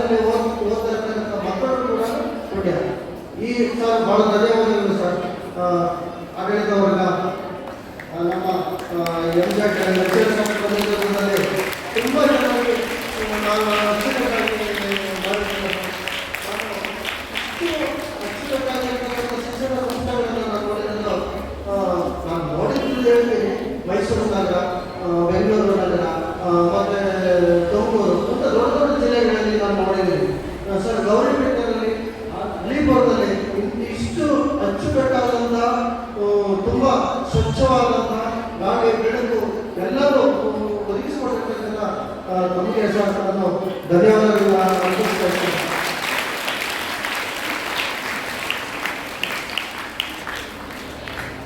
ನೋಡಿ, ನಮ್ಮ ಮನೆ ನಡೆಸೋದೇ ಕಷ್ಟ, ಅಂಥದ್ರಲ್ಲಿ ಶಿಕ್ಷಣ ಸಂಸ್ಥೆ ನಡೆಸಬೇಕಾದ್ರೆ ಅದರ ಶ್ರಮ ನೇತೃತ್ವ ವಹಿಸಿಕೊಂಡಿರ್ತಕ್ಕಂಥವ್ರಿಗೆ ಮತ್ತು ಆ ಆಡಳಿತ ವರ್ಗಕ್ಕೆ ಇರ್ತದೆ. ನಾನು ತುಂಬ ಖುಷಿ ಆಯಿತು. ಹುಸೇನ್ ಸಾಹೇಬ್ರ ಟೀಮು ಭಾಳ ಚೆನ್ನಾಗಿದೆ. ಪ್ರತಿಯೊಬ್ಬರ ಹೆಸರು ಕೂಡ ನನಗೆ ಹೆಸರಿಸಲಿಕ್ಕೆ ಆಗಲಿಲ್ಲ. ಎಲ್ಲ ಗುರುಗಳಿಗೂ ಎಲ್ಲ ಆಡಳಿತಗಳಿಗೂ ತುಂಬ ನನಗೆ ಧನ್ಯವಾದಗಳನ್ನು ಅರ್ಪಿಸ್ತೀನಿ. ತುಂಬ ಅಚ್ಚುಕಟ್ಟಾಗಿ ನಿರ್ಮಾಣ ಮಾಡ್ತಾ ಇದ್ದಾರೆ ಸಂಸ್ಥೆನ. ಗುರುಗಳನ್ನ ಮಕ್ಕಳು ಬಹಳ ಪೂಜ್ಯನೀಯವಾಗಿ ನೋಡ್ಕೊತಾರೆ. ಇವರು ನನ್ನ ಗುರುಗಳು, ಇದು ನನ್ನ ಸಾಧನೆ, ಮುಂದೊಂದು ದಿನ ಹೇಳ್ತಾರೆ. ಅದಕ್ಕೆ ನಮ್ಮ ಗುರುಗಳು ಯಾವಾಗಲೂ ಮಾದರಿ ಹಾಗೆ ಇರ್ತಾರೆ. ಮತ್ತೆ ಅದನ್ನ ಆ ಹೆಸರು ಮಕ್ಕಳಲ್ಲಿ ನಿಮ್ಮ ಹೆಸರು ಚಿರಾಯವಾಗಿರಬೇಕು. ನಾನು ಕೂಡ ಸ್ಟೂಡೆಂಟ್ ಆಗಿದ್ದೇನೆ, ಬಂದಿದ್ದೀನಿ. ನಾನು ಕೂಡ ಯಾರೋ ಟೀಚರ್ ಹೆಸರು ಹೇಳಿ ಅಂತಂದ್ರೆ ನಾವು ಎಷ್ಟು ಜನ ಹೇಳ್ಬೋದು? 1, 2, 3, 4, 5 ಜನ ಹೆಸರು ಹೇಳ್ಬೋದು. ನಮ್ಗೆ ಎಷ್ಟು ಜನ ಶಾಲೆಯಲ್ಲಿ 1ನೇ ತರಗತಿಯಿಂದ ಹಿಡಿದು ನಮಗೆ +2 ಅಂದರೆ PUC ಬಂದಿದೆ. ಅದಾದ ನಂತರ ಪದವಿವರೆಗೆ, ಸ್ನಾತಕೋತ್ತರ ಪದವಿ ಎಷ್ಟು ಜನ ಟೀಚರ್ಸ್ ಇರ್ತಾರೆ? 100 ಜನ ಟೀಚರ್ಸ್ ಇರ್ತಾರೆ. ಆದರೆ ನಮ್ಮಲ್ಲಿ ಹೃದಯದಲ್ಲಿ ಎಂದಿಗೂ ಕೊನೆ ನಮ್ಮ ಸಣ್ಣದಕ್ಕೂ ನಾವು ಇಟ್ಕೊಳ್ಳೋದು ಕೆಲವು ಟೀಚರ್ಸ್ಗಳನ್ನ. ಆ ಟೀಚರಲ್ಲಿ ಮಕ್ಕಳಲ್ಲಿ ನೀವು ಆಗಿರ್ಬೇಕು ಅಂತ ಹೇಳಿ ನಾನು ಆಶಿಸ್ತೇನೆ. ಮತ್ತೆ ಮೇಡಮ್ ಅಂತ ಹೇಳಿದ್ರು, ಮಕ್ಕಳಿಗೆ ಹೇಳಿದ್ರು, ಹೆಣ್ಣು ಮಕ್ಕಳಿಗೆ ಶಿಕ್ಷಣ ಕೊಡ್ತಾ ಇದ್ದಾರೆ, ತುಂಬ ಒಳ್ಳೆಯದು. ಈ ಸಂಸ್ಥೆಯಲ್ಲಿ ತುಂಬ ಸಂತೋಷ ಪಟ್ಟು ನನಗೂ ಕೂಡ ಸಂತೋಷ. ಈ ಭಾರತದಲ್ಲಿ, ಈ ಭೂಮಿಯಲ್ಲಿ ಯಾವುದೇ ಮಹಿಳೆಯರಿಗೂ ಕೂಡ ವಿದ್ಯಾರ್ಥಿಗಳೇ ಅಷ್ಟು ಈಸಿಯಾಗಿ ಇರಲಿಲ್ಲ. ಯಾವಾಗ ಪ್ರೀ ಇಂಡಿಪೆಂಡೆನ್ಸ್ ಇನ್ನೂ ಹಿಂದಕ್ಕೆ ಹೋಗೋದಂಗೆ ಎಲ್ಲ ಕೆಲವರು ಮಾತ್ರ ವಿದ್ಯಾರ್ಥಿಗಳೇ ಇತ್ತು, ವಿದ್ಯೆನ ಕಲೀಲಿಕ್ಕೆ ಅವಕಾಶ ಇತ್ತು.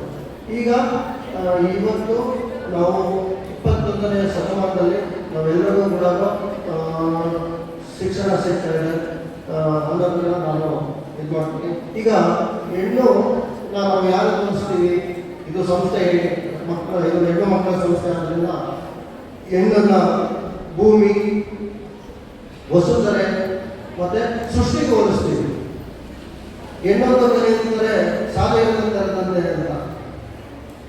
ಈಗ ಒಂದೊಂದು ಮಕ್ಕಳು ಕೂಡ ಮುಂದಿನ ಜೀವನದಲ್ಲಿ ಒಂದೊಂದು ಶಾಲೆ ಇದ್ದೇನೆ. ಮತ್ತೆ ಈ ದಿನ ಇಲ್ಲಿ ಕನ್ನಡ ರಾಜ್ಯೋತ್ಸವದ ಆಚರಣೆ ಮತ್ತೆ ಪ್ರಸ್ತುತಪಡಿಸಿದಂತಹ ಉಡುಗೆ ತೊಡುಗೆ ಏನು ಹಳದಿ ಮತ್ತು ಕೆಂಪು ಮತ್ತೆ ಜನಪದ ಪ್ರಶಸ್ತಿ ಮಕ್ಕಳನ್ನ ಪ್ರಸ್ತುತಪಡಿಸ್ತಿದ್ದಿಲ್ಲ.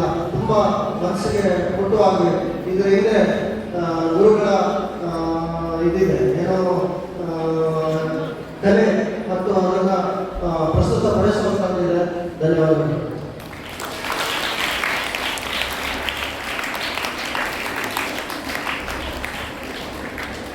ನೋಡಿ, ಇಲ್ಲಿ ಶಿಕ್ಷಣ ಸಂಸ್ಥೆಯಲ್ಲಿ ನಮ್ಮ ಪೋಷಕರು, ನಿಮ್ಮ ಪೋಷಕರು ನಮ್ಮ ಮಕ್ಕಳನ್ನ ಶಾಲೆಗೆ ಸೇರಿಸಲು ಜಾಗರೂಕತೆ ಮಾಡಿಕೊಳ್ಳಿ ಅಂತ ಹೇಳಿ. ಮಕ್ಕಳು ಒಂದು ದಿನವೂ ಶಾಲೆಗೆ ತಪ್ಪಿಸದೆ ಗುರುಗಳು ಹೇಳಿರ್ತಕ್ಕಂತಹ ವಿದ್ಯೆಯನ್ನು ಅರ್ಜಿಸ್ಕೋಬೇಕು. ಅದನ್ನು ಜ್ಞಾನಾರ್ಜನೆ ಪ್ರತಿಯೊಂದು ಕೂಡ. ನೀವು ಸ್ವಲ್ಪ ಹುಷಾರಿಲ್ಲ ಅಥವಾ ಏನೋ ಮನೆಯಲ್ಲಿ ಹಬ್ಬ ಹರಿದಿನ ಇದೆ, ಒಂದು ದಿನ ಹಬ್ಬಕ್ಕೆ ಆಗ್ತದೆ. ಯಾಕೆಂದ್ರೆ ಆ ದಿನ ಶಾಲೆಯಲ್ಲಿ ಏನು ಗುರುಗಳು ಹೇಳ್ಕೊಡ್ತಾರೆ ಅದು ನೀವು ಮಿಸ್ ಆಗ್ತದೆ. ಮತ್ತೆ ಆ ಕ್ಲಾಸ್ ನಡೆಯುತ್ತೆ ಅನ್ನೋದು ಸಾಧ್ಯತೆ ಕಡಿಮೆ. ಆ ಅವಕಾಶನ ಮಕ್ಕಳು ತಪ್ಪಿಸ್ಕೋಬಾರ್ದು. ಇಂದಿನ ಮಕ್ಕಳೇ ಈ ದೇಶದ ಮುಂದಿನ ಪ್ರಜೆಗಳು. ನೀವೆಲ್ಲರೂ ಕೂಡ ತುಂಬ ಚೆನ್ನಾಗಿ ಓದಿ ಒಳ್ಳೆಯ ವಿದ್ಯೆಯನ್ನು ಅರ್ಜಿಸಿಕೊಂಡು ಈ ದೇಶದಲ್ಲಿ ಅತ್ಯುನ್ನತ ಹುದ್ದೆಗಳನ್ನು ಪಡ್ಕೊಳ್ಳೋಕ್ಕೆ ಪ್ರಯತ್ನಿಸಬೇಕು. ಪ್ರಯತ್ನ ನಮ್ಮದು ಅಲ್ಲ, ಭಗವಂತನು. ಪ್ರಯತ್ನ ಪಟ್ಟರೆ ಮಾತ್ರನೇ ನಾವು ಅದನ್ನು ಪಡ್ಕೊಳ್ಳಿಕ್ಕೆ ಸಾಧ್ಯ. ಈಗ ಮಕ್ಕಳೇ, ನಾವು ತರಕಾರಿ ತಗೊಳಕ್ಕೆ ಹೋದ್ರು ಕೂಡ, ಹಣ್ಣು ತರಕಾರಿ ತಗೊಳಕ್ಕೆ ಹೋದ್ರು ಕೂಡ ಅದರಲ್ಲಿ ಯಾವ ಚೆನ್ನಾಗಿದೆ ಅಂತ ಆಯ್ಕೆ ಮಾಡ್ಬೋದು. ನಿಮ್ಮನ್ನ ಸರ್ಕಾರ ಅಥವಾ ಯಾವುದೇ ಸಂಸ್ಥೆ ಆಯ್ಕೆ ಮಾಡ್ಕೊಳ್ಬೇಕಾದ್ರೆ ನೀವು ಯಾರು ಅದರಲ್ಲಿ ಯಾರು ಚೆನ್ನಾಗಿದ್ದಾರೆ ಅನ್ನೋದನ್ನ ಆಯ್ಕೆ ಮಾಡ್ಕೊಳ್ತಾರೆ. ಅದರಿಂದ ನಿಮ್ಮ ಮಕ್ಕಳಲ್ಲಿ ಎಲ್ಲ ವಿದ್ಯೆಯನ್ನು ಒಗ್ಗೂಡಿಸ್ಕೋಬೇಕು. ನಾವು ಇವತ್ತು ಮಕ್ಕಳು ನಾವೆಲ್ಲೋ ಜನಸಾಮಾನ್ಯ. ಹಿಂದೆ ರಾಜ ಮಹಾರಾಜರು ಕೂಡ ತಮ್ಮ ಮಕ್ಕಳನ್ನ ಮುಂದಿನ ರಾಜಕುಮಾರ, ಮುಂದಿನ ಉತ್ತರಾಧಿಕಾರಿ ಮಾಡಬೇಕಾದ್ರೆ ಮಕ್ಕಳನ್ನ ತಗೊಂಡೋಗಿ ಅವ್ರಿಗೂ ವಿದ್ಯಾ ಬುದ್ಧಿ ಕಲಿಯಲಿಕ್ಕೆ, ಕುದುರೆ ಸವಾರಿ ಕಲಿಯಲಿಕ್ಕೆ, ಯುದ್ಧ ಕಲೆ ಕಲಿಯಲಿಕ್ಕೆ, ಓದಲಿಕ್ಕೆ, ಬರೀಲಿಕ್ಕೆ. ಯಾಕಂದ್ರೆ ರಾಜ ಮತ್ತೊಬ್ಬ ರಾಜನ ಜೊತೆ ಪತ್ರವ್ಯವಹಾರ ಮಾಡಬೇಕಲ್ಲ, ಅವ್ರಿಗೆ ವಿದ್ಯೆ ಬೇಕಲ್ಲ, ಬೇರೆಯವ್ರ ಜೊತೆ ಹೋರಾಟ ಮಾಡಬೇಕಲ್ಲ, ಶಕ್ತಿ ಬೇಕಲ್ಲ, ವಿದ್ಯೆ ಕಲೆ ಬೇಕಲ್ಲ. ರಾಜ ಕೂಡ ತನ್ನ ಮಕ್ಕಳನ್ನ ಸರಿಯಾದ ಸಮಯಕ್ಕೆ ಮಕ್ಕಳನ್ನ ಹೊರಗಡೆ ಬಿಟ್ಟು ಕಲಿಸ್ತಾ ಇದ್ದಾರೆ. ಆ ಮಕ್ಕಳೇ ಮುಂದಿನ ರಾಜಕುಮಾರರಾಗಿ ಮುಂದಿನ ರಾಜರಾಗ್ತಾ ಇದ್ರು. ಮುಂದೆ ಆ ಹೆಣ್ಣು ಮಕ್ಕಳೇ ರಾಜಕುಮಾರಿಗಳಾಗ್ತಾ ಇದ್ರು. ಇವತ್ತು ನಮ್ಮ ದೇಶದಲ್ಲಿ ಹಲವಾರು ರಾಜಮನೆತನಗಳಿವೆ. ಮೈಸೂರು ಸಂಸ್ಥಾನ ಇದೆ, ರಾಜಸ್ಥಾನದಲ್ಲಿ ಸಂಸ್ಥಾನ ಇದೆ. ಇನ್ನು ಕೆಲವು ರಾಜಮನೆತನದಲ್ಲಿ ಅವರು ಕೂಡ ರಾಜರು ನಮಗೆ ವಿದ್ಯಾರ್ಥಿಗಳು ಏನಾಗ್ತಾರೆ, ಅವರು ಕೆಲಸಕ್ಕೆ ಭಾಗವಹಿಸ್ತಾರೆ. ಇವತ್ತು ನಮ್ಮ ದೇಶ ಪ್ರಜಾಪ್ರಭುತ್ವ. ನಾವು ಯಾವುದೇ ಶಿಕ್ಷಣ ಪಡ್ಕೋಬಹುದು, ಯಾವುದೇ ಹುದ್ದೆ ಪಡ್ಕೋಬಹುದು, ಯಾರಿಗೂ ಕೂಡ ಯಾವುದೇ ಹುದ್ದೆ ಸೀಮಿತ. ನೀವು ಪ್ರತಿಯೊಬ್ಬರು IAS ಆಗಬೇಕು, KS ಆಗಬೇಕು, IPS ಆಗಬೇಕು ಅಂದರೆ ನೀವು ಚೆನ್ನಾಗಿ ಓದಬೇಕು.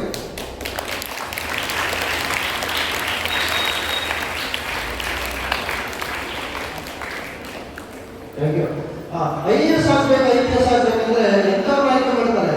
ಹಣ್ಣು ತರಕಾರಿನೇ ನಾವು ಚೆನ್ನಾಗಿರೋದು ಹುಡುಕ್ತೀವಲ್ಲ, ಎಂಥದ್ದು ಹುಡುಕ್ತಾರೆ? ವಜ್ರದಂತಹ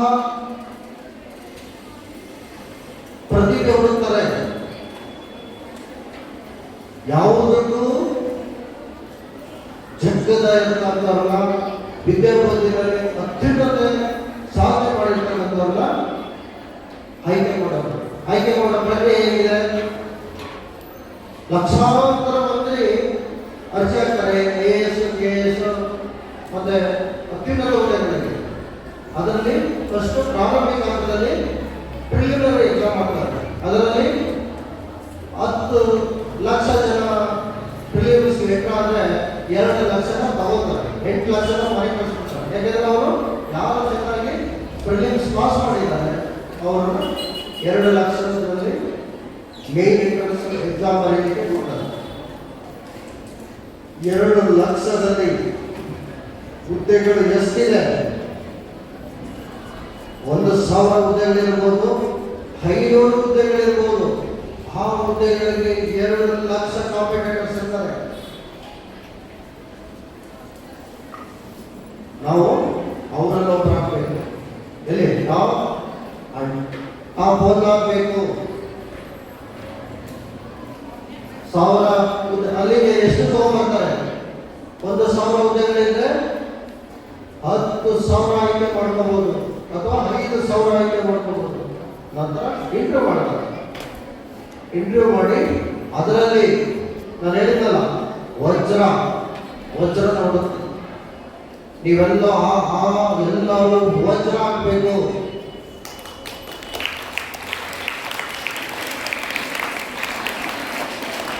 ಖಂಡಿತ ನಿಮ್ಮಲ್ಲಿ ವಜ್ರ, ಮುತ್ತು, ರತ್ನ, ವೈಢೂರ್ಯಗಳಿದ್ದಾವೆ. ಆ ಥರ ಏನಾರ ನಿಮ್ಮಲ್ಲಿ ನಾನು ಶಿಸ್ತನ್ನ ನೋಡ್ತಾ ಇದ್ದೀನಿ.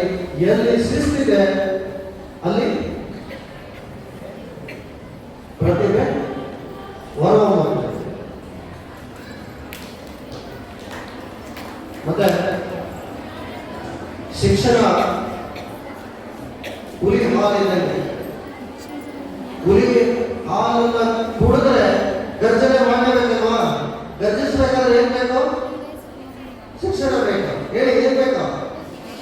ಶಿಕ್ಷಣ ಬೇಕು. ಆ ಶಿಕ್ಷಣವನ್ನ ಈ ಸಂಸ್ಥೆಯಲ್ಲಿ ನೀವು ಪಡಿತಾ ಇದ್ದೀರಾ, ನೀವು ಧನ್ಯರು.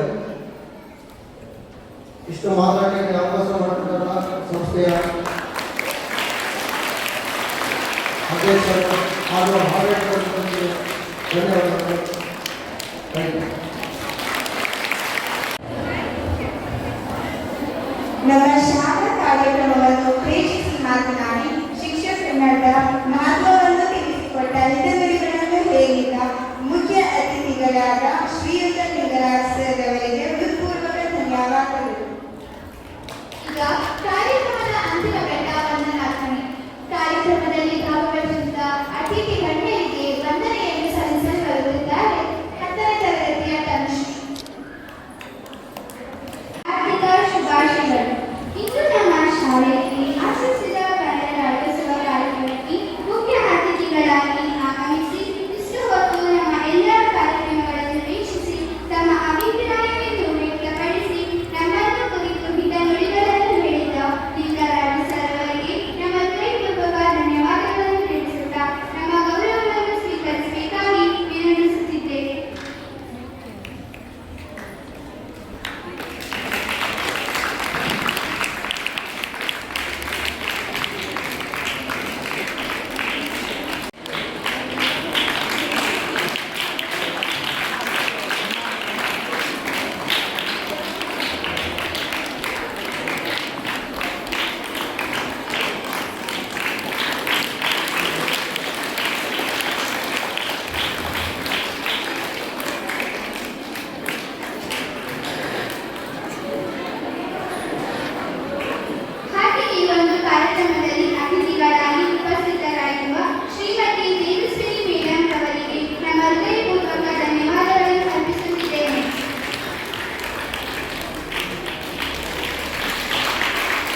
ಧನ್ಯವಾದಗಳು.